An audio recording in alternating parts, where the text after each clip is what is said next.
What is up, everybody? Tyler here with TCG University for the card game UniVersus, and today I'm going to be showing you my Cassie Cage deck that I played for Retro Round 3 Campus Championship. For all my new kids out there that don't know what Retro is, it is a format that Jasco is doing online where you get to play with all the Red Horizon, the first Red Horizon set onwards, excluding some cards that the ban list will be in the description down below. But what it means is there's a lot of new cards to play with and a lot of fun to have. And I like this deck a lot. I think it's a lot of fun. There are things that I've already thought about changing about it. So if you would like to hear those thoughts, stick until after I show you all the cards where I'll very briefly talk about it. It's not a whole ton of things. It's just one big thing, really. But if you're interested in that, stay until the very end. That'd be nice. But if not, let's just stop rambling and let's hop right into it. All right, so first things first, let's talk about Cassie Cage wants to do. Her first ability says your attack, it's your non-throw attack. That's very important for some people that don't know how to read cards. Your non-throw attack is +1 speed or +1 damage for each non-attack card in your card pool. So basically, preceding it in your card pool, so every card before it. Basically, what that means is that if you have a bunch of foundations in your card pool or sometimes actions, you get to give plus a bunch of damage or plus a bunch of speed. Very simple. And then E1's per turn, add one card from your staging area to the beginning of your card pool. All very important. Reveal the top 3 cards of your deck. You may build a foundation, and then rearrange the other cards and put them back on top of your deck. So she gets to debuild a foundation, hopefully a committed one, usually not. Usually one that doesn't count towards progressive difficulty. And then she gets to build in a foundation from on top of her deck into her staging area, and then pick how the other 2 cards are going to be organized. It's very strong. It's very cool. Cassie Cage is like an awesome character that is very, very good. I like her a whole lot. And Retro just gave her like a whole ton of tools that she just gets to play around with. The first one, we're going to be talking about attacks here.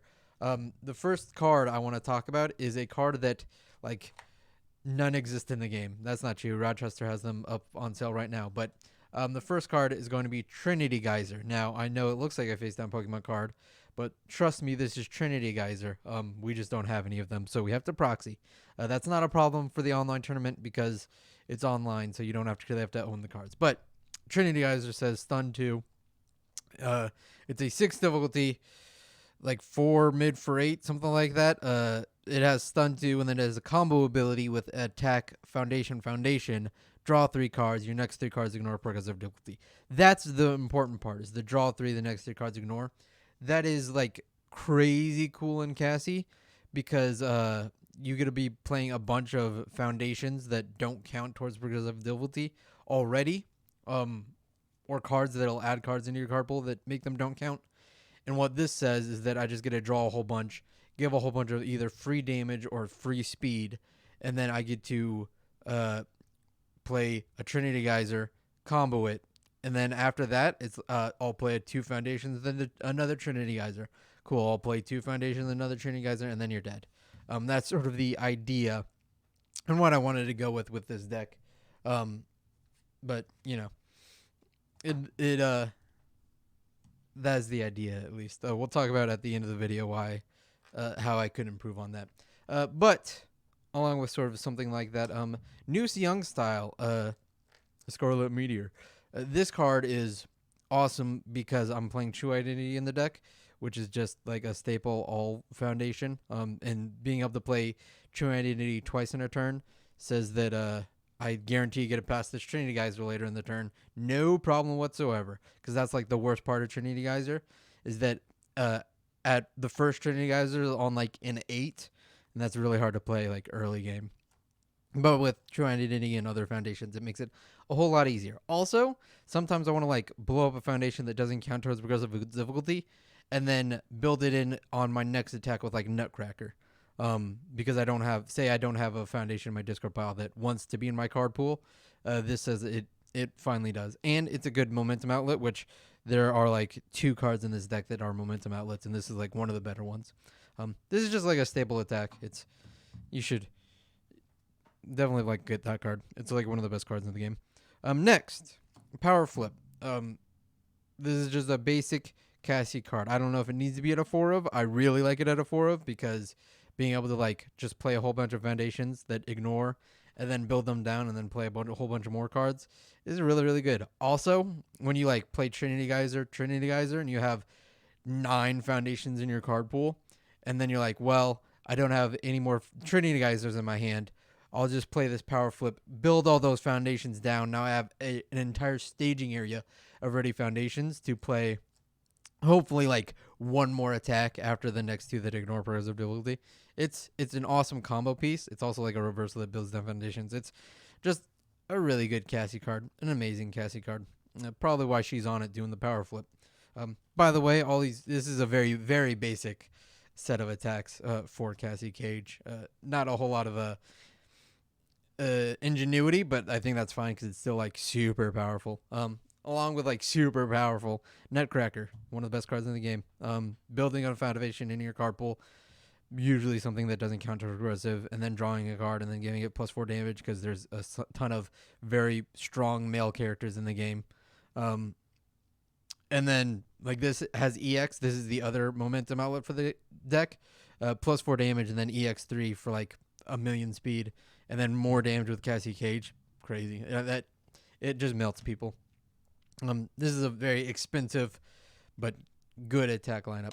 And then Akimbo, along with like what Cassie wants. This card just draws a million and then gives a 5 damage usually, and then like more speed with Cassie. It's just crazy strong in Cassie. This is, like I said, a very basic attack lineup for Cassie Cage. But it's all still like super strong.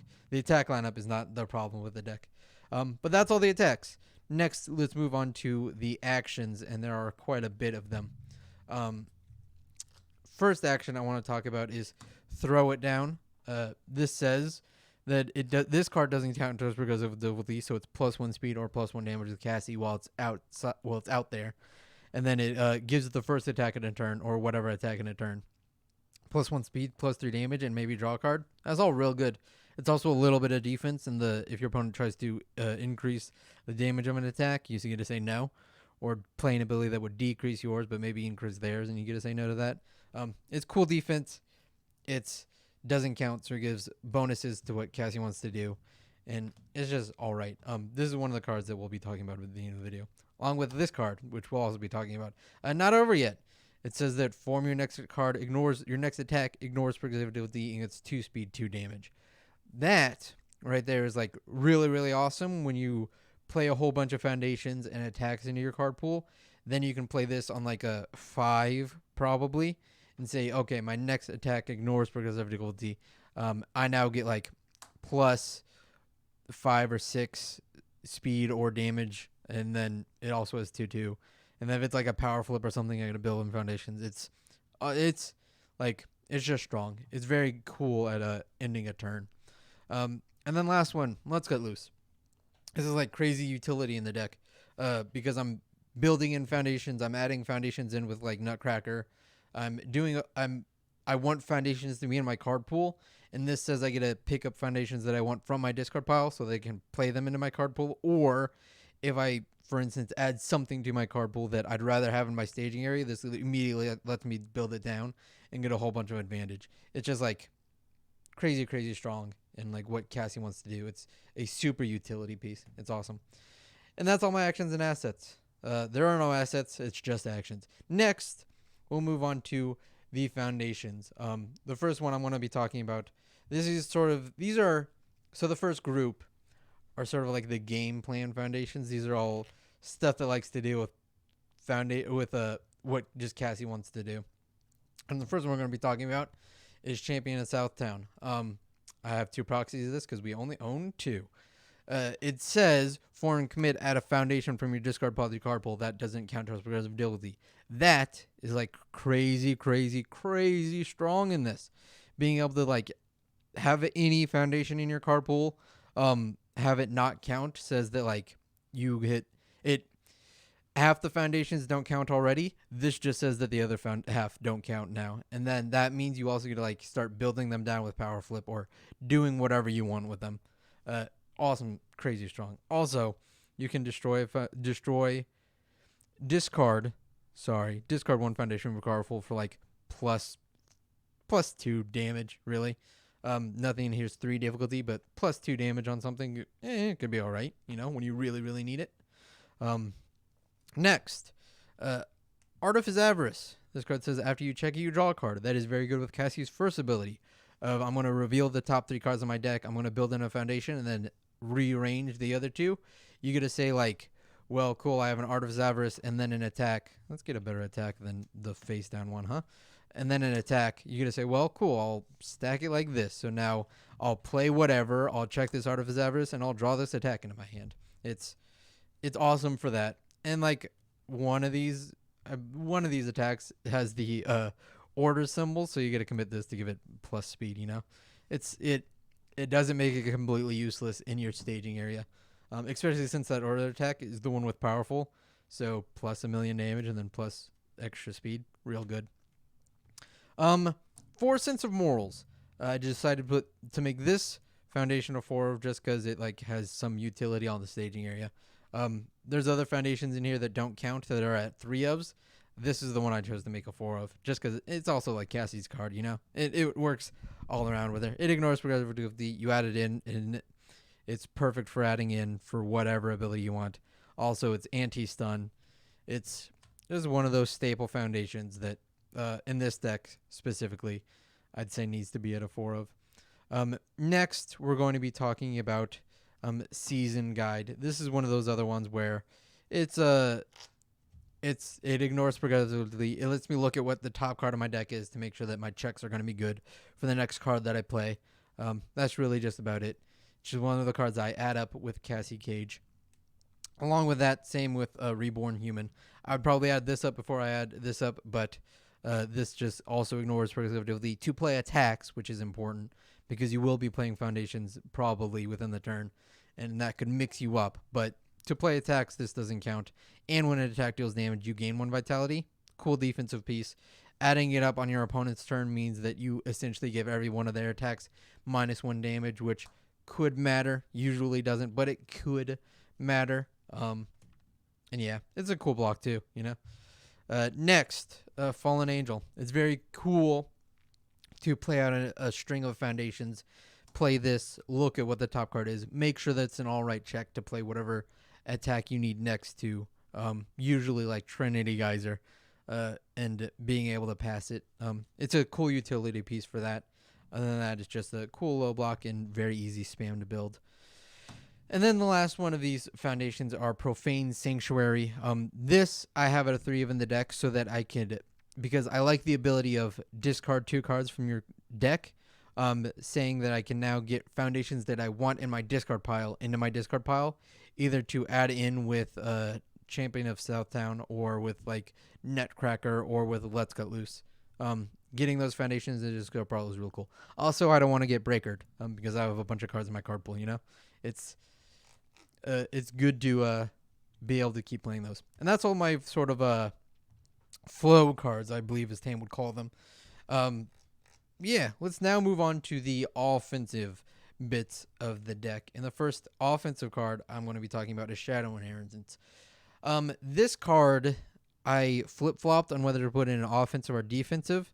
I decided to put in an offensive because that's what I mainly wanted to use it for, is I have 5 foundations in my card pool, and then it then says my opponent attempts to block anything, I essentially give it +5 speed. It's crazy for that. But also, like, on defense, I get a guarantee I have at least 1 foundation in my card pool, and then I can, like, block with another foundation, and then after that, it essentially says, whatever attack you play, I get to respond, give it -6 speed. Or minus whatever speed. I'm sure that there's other ways I can be getting foundations in my card pool. It's a very good defensive piece. I mainly wanted to use it as offensive, which is why I put it in the offensive category. But it's like, this is one of those cards where it's good in a lot of characters. It is broken in Cassie Cage. It also gives +1/+1 or +1. when you really need it. It's a second Cassie Cage on its other ability. That's Cassie Cage only. Um, Along with that sort of gimmick is cheerful and friendly. This I put in the deck specifically to be like, well, I have a bunch of foundations in my card pool. I'll Cassie Cage, give it +4 speed. I'll commit this, give it +4 damage. That's really the point of it. It's Shadow Inheritance's ability without having to use Shadow Inheritance. That was the idea behind it. Also, Destroy to bring in a foundation could sometimes be useful. If I have something in my card pool that I really want to have in my staging area, this says that I get to do that, especially when I don't necessarily want to commit it to give a bunch of damage that I don't know if I need, especially if they're like low at vitality. I don't necessarily need a bunch of damage to kill them. I'd rather have speed or whatever. Next, this actually should have been in the flow category, but oh well. We'll put it in offensive because no, I guess okay. I know I put it in offensive specifically because of Nutcracker. Nutcracker adds it into the card pool, and then you commit, commit it into your staging area, and then you get +2 damage. And that's why it's offensive. It's only for Nutcracker, really. You can use it in other scenarios, but that's the main one it's going to always be used for. And then the last offensive card is going to be True Identity, like I talked about earlier in the deck profile. This just says +1 to my check. When I'm playing a bunch of foundations in my card pool, being able to say that one of those essentially doesn't count is really, really good. Or playing multiple Trinity Geysers in turn, saying that I get to probably guarantee pass a few of those.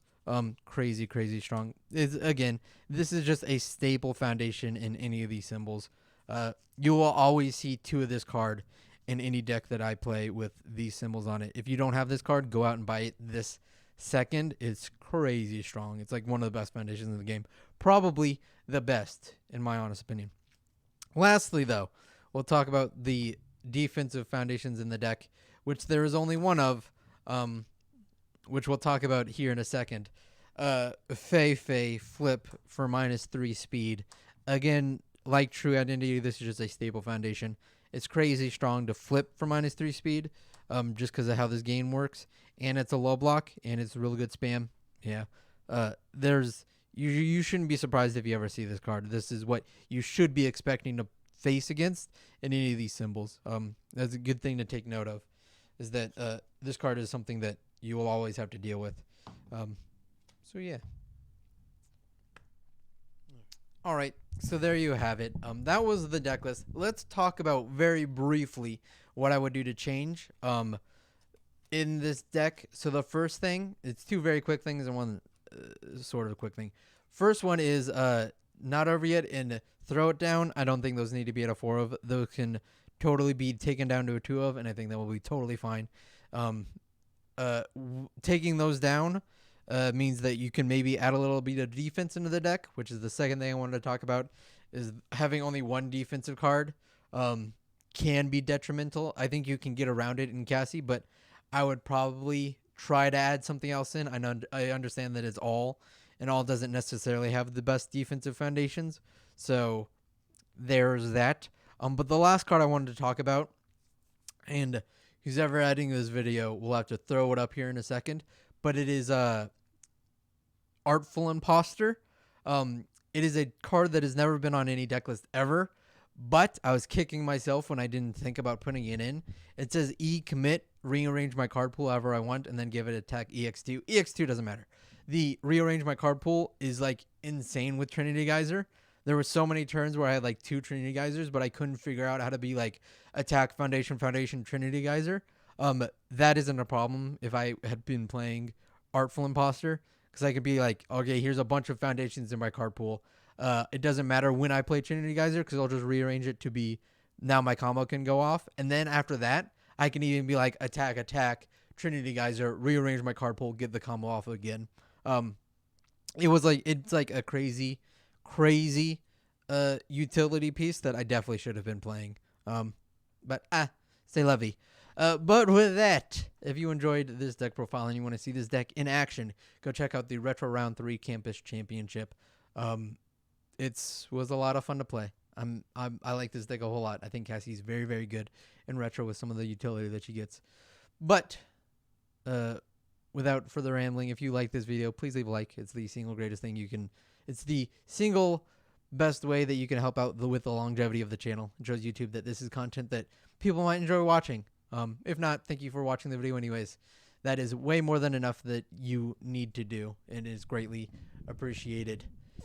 And with all of that, thank you for watching, and have a wonderful night.